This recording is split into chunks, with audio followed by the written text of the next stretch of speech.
The word narcissist is the most overused word in modern dating, and women have this habit of diagnosing men after a failed relationship as narcissist. Well, in this video, I'm actually going to do a comparison of the clinical diagnosis of a narcissist versus narcissistic traits. And here's the reality, ladies, is a narcissist, somebody being diagnosed as narcissistic personality disorder is actually very rare, and only 1 to 5% of all adults actually are diagnosed as a narcissist. So keep your reins tight because this is going to be a good one.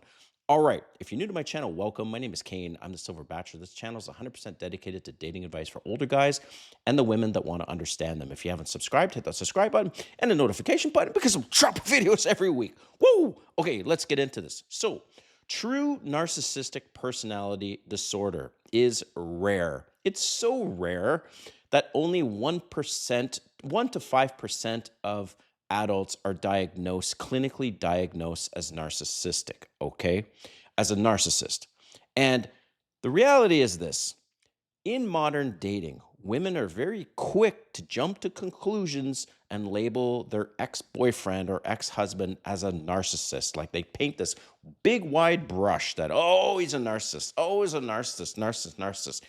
But just because they feel like he's a narcissist doesn't actually make him a narcissist. And that's what we're going to get into right now, of the difference in terms of narcissistic traits versus somebody who's actually clinically been diagnosed with narcissistic personality disorder. Okay, so let's get into this right now. All right.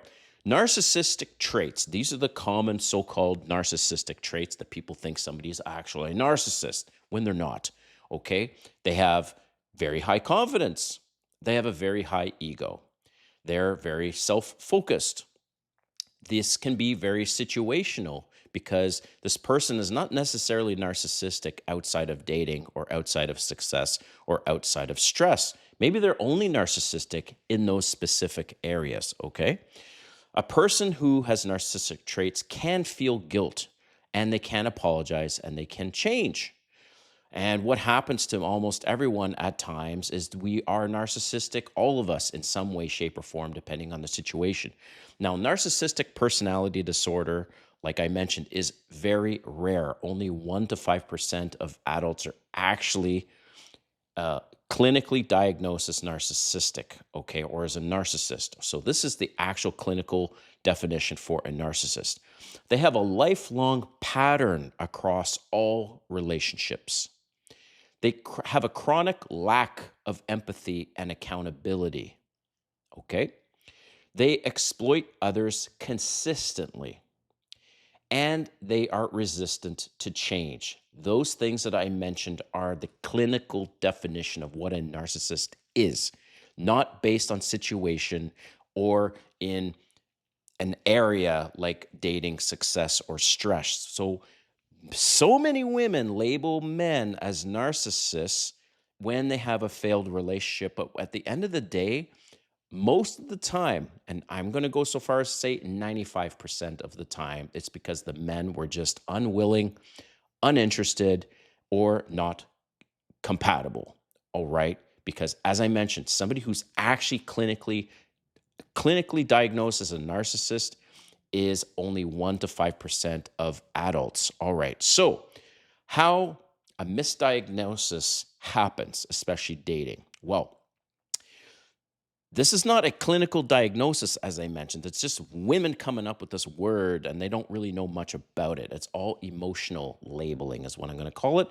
And rejection gets reframed as abuse. Oh, he didn't choose me, so therefore he's a narcissist.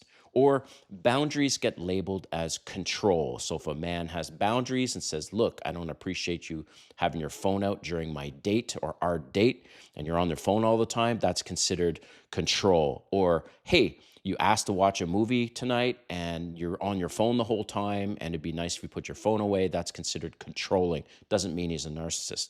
Or men saying no, men disengaging, men prioritizing themselves, and they get labeled as a narcissist, okay?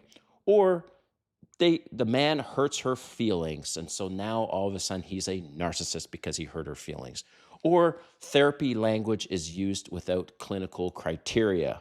Okay. So the woman is going off about how much of a narcissist he is, but she has no basis of what she's actually talking about. Because I'm sorry, ladies, but most of you ladies have no idea what an actual narcissist is, like I just defined earlier in this video.